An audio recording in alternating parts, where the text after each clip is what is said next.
तो ये acid base concept, ये 4 टाइप का हम लोग डिस्कस करेंगे। सबसे फर्स्ट है क्लासिकल कंसेप्ट। क्लासिकल कंसेप्ट होता है, क्लासिकल कंसेप्ट में एसिड और बेस इंडिकेटर से टेस्ट किए जाते हैं।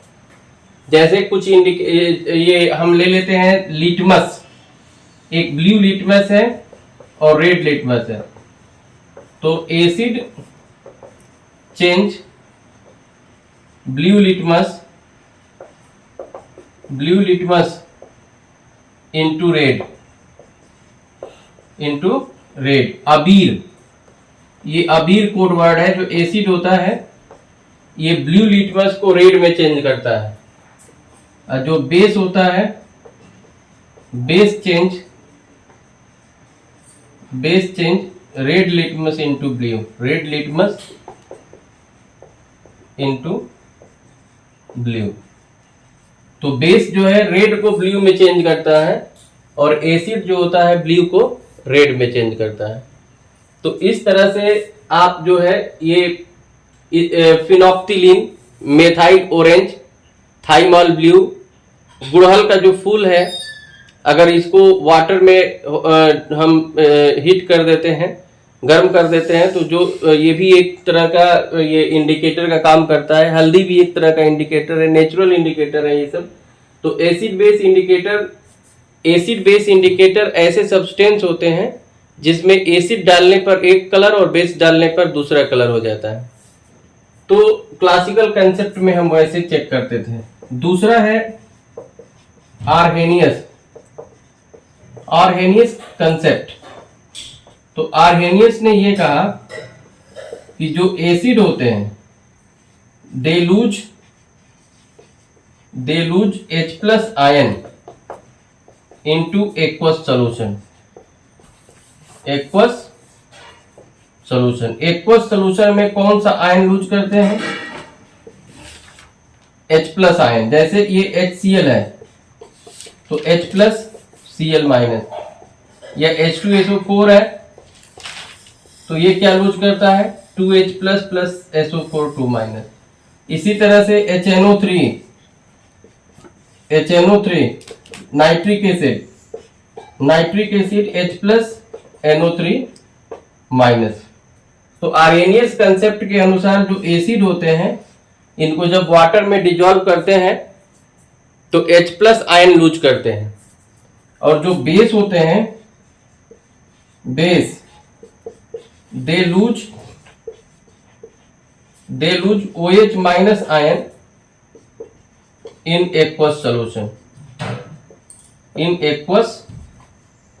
सॉल्यूशन। यानी कि NaOH है तो NaOH Na plus OH minus lose कर रहा है, या CaOH का होल ट्वाइस है तो Ca2 प्लस 2OH माइनस। यानी कि आर्हेनियस कंसेप्ट के अनुसार जो एसिड होते हैं, acid H plus ion lose करते हैं, ये H प्लस आयन लूज करते हैं, और जो बेस होते हैं OH माइनस आयन लूज करते हैं। तो ये आपको याद रखना है, ये आर्हेनियस का कंसेप्ट है। इसके बाद हम लोग डिस्कस करेंगे Lewis acid Lewis base concept.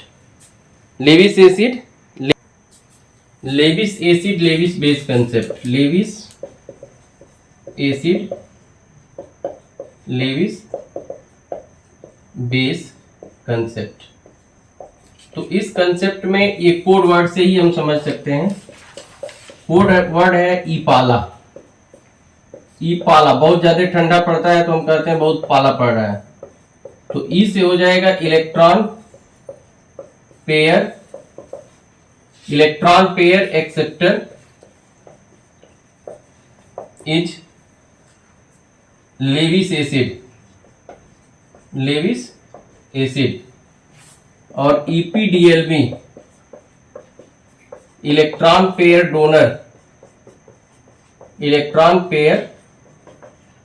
Donor is Lewis base. जो इलेक्ट्रॉन पेयर डोनर होते हैं, अब जैसे ये अगर हम लेविस एसिड की बात करें, Lewis acid and Lewis bases. तो H प्लस लेविस एसिड है लेकिन H माइनस लेविस बेस है, क्योंकि ये इलेक्ट्रॉन पेयर डोनर है, ये एक्सेप्टर है। CH3 प्लस ये एक्सेप्टर है लेकिन CH3 माइनस, ये जो भी एल्काइल ग्रुप है R प्लस और R माइनस ये लेविस बेस है। NO2 प्लस एक्सेप्टर है लेकिन NO2 माइनस ये डोनर है, लेविस बेस है। Cl plus Br plus I plus ये सब लेविस एसिड है लेकिन Cl minus Br minus I minus ये लेविस बेस है।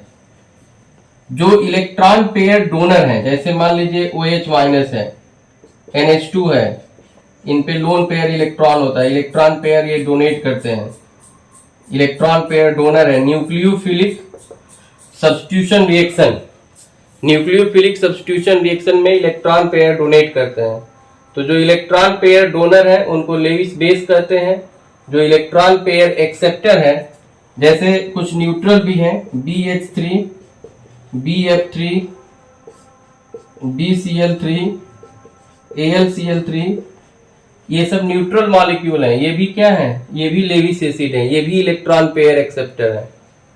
क्यों एक्सेप्टर है? क्योंकि इनके बैलेंस सेल में, अब जैसे BH3 है तो बोरान के बैलेंस सेल में 3 इलेक्ट्रॉन होता है, तो ये 2 2 4 2 6, 2 की कमी है, यानी कि एक इलेक्ट्रॉन पेयर एक्सेप्ट करके और अपने ऑक्टेट को कंप्लीट करता है। तो इस तरह से जो लेविस एसिड होते हैं, लेविस एसिड ये इलेक्ट्रॉन पेयर एक्सेप्टर होते हैं, और जो लेविस बेस है ये इलेक्ट्रॉन पेयर डोनर होते हैं। तो इस तरह से हम लोगों को लेविस एसिड, लेविस बेस का जो कंसेप्ट है क्लियर करना है। अब हम लोग डिस्कस करेंगे ब्रॉन्स्टेड-लॉरी एसिड बेस कंसेप्ट। तो जो ब्रॉन्स्टेड-लॉरी एसिड बेस कंसेप्ट है, इस कंसेप्ट के अनुसार जो एसिड होते हैं ये प्रोटॉन H प्लस डोनर होते हैं। अब इनके लिए कोई एक्वस सॉल्यूशन जरूरी नहीं है। आर्हेनियस ने ये कहा था कि ऐसे सब्सटेंस जिनको वाटर में डिजॉल्व करने पर H प्लस और नेगेटिव आयन में टूटते हैं, लेकिन यहाँ पर थोड़ा डिफरेंट है।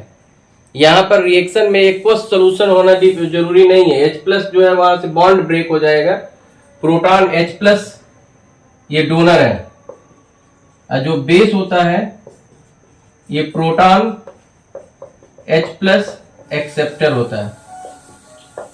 अब जैसे ये H2O है तो H2O ये H प्लस OH माइनस, तो यहाँ पे ये एसिड की तरह बिहेव कर रहा है, एसिड, और ये कंजुगेट बेस की तरह।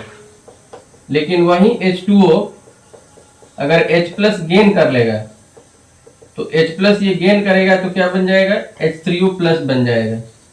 तो अब ये H2O जब गेन कर रहा है तो ये बेस हो गया, और जो बन रहा है वो कंजुगेट एसिड हो गया।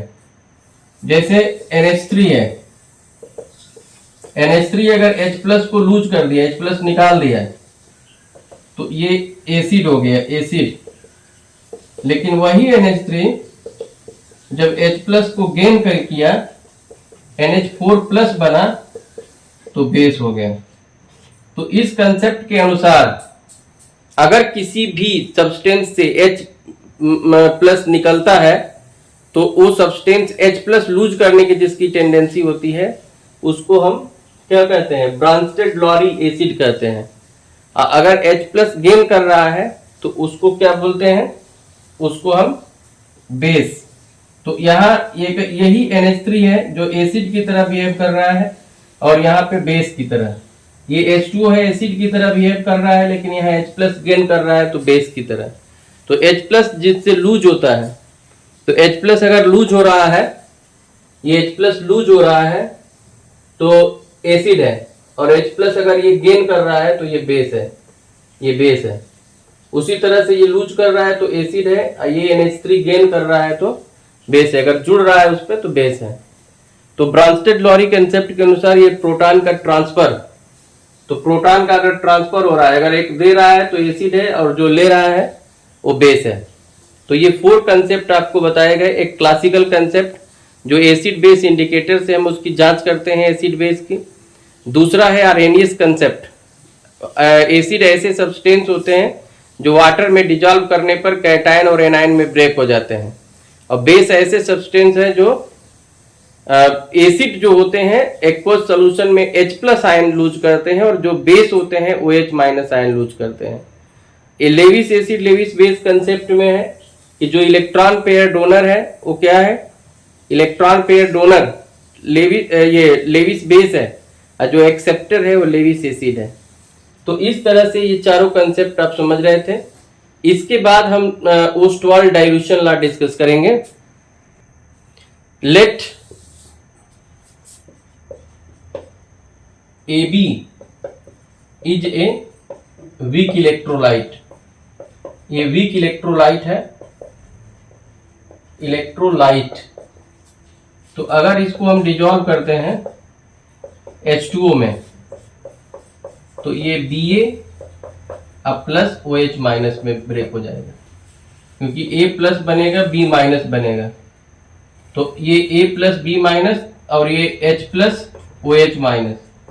तो इसका जो पॉजिटिव है इसके निगेटिव के साथ, यानी कि Ha बनेगा BOH। अब यहां पे अगर इसका इनिशियल कंसंट्रेशन C है तो इसका 0 होगा। अगर डिग्री ऑफ डिसोसिएशन अल्फा है तो C अल्फा ये हो जाएगा। तो at ionic equilibrium, ionic equilibrium किसको कहते हैं, जिसमें रेट ऑफ फॉरवर्ड रिएक्शन और रेट ऑफ बैकवर्ड दोनों इक्वल होता है। तो K इज इक्वल टू होगा ये HaBOH अपॉन AB, और Ha की जगह पे हम C alpha into C alpha upon C- alpha रखेंगे। तो K इज C कटेगा, C अल्फा स्क्वायर अपॉन ये C alpha square upon 1- alpha हो जाएगा। आप if electrolyte is very weak, electrolyte is very weak यानी कि इनका डिसोसिएशन बहुत कम होता है, तो 1- अल्फा इक्विवेलेंट टू 1 होगा, यानी कि K is equal to C alpha square, यानी कि alpha square is equal to K upon C। तो ये ओस्टवाल्ड डाइल्यूशन लॉ है। इन्होंने कहा था कि the degree of dissociation of any weak electrolyte is directly proportional to its dilution. Degree of dissociation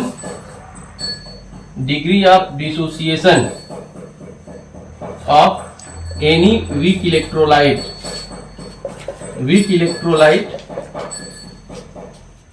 in aqueous solution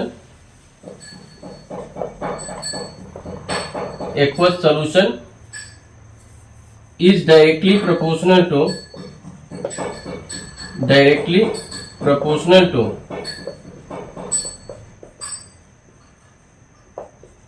its dilution। तो Ostwald dilution law में it's dilution माने उसके डाइल्यूशन के डायरेक्टली प्रोपोर्शनल होता है। जितना डाइल्यूट होगा उतना ही ज्यादा डिग्री ऑफ डिसोसिएशन अधिक होगा।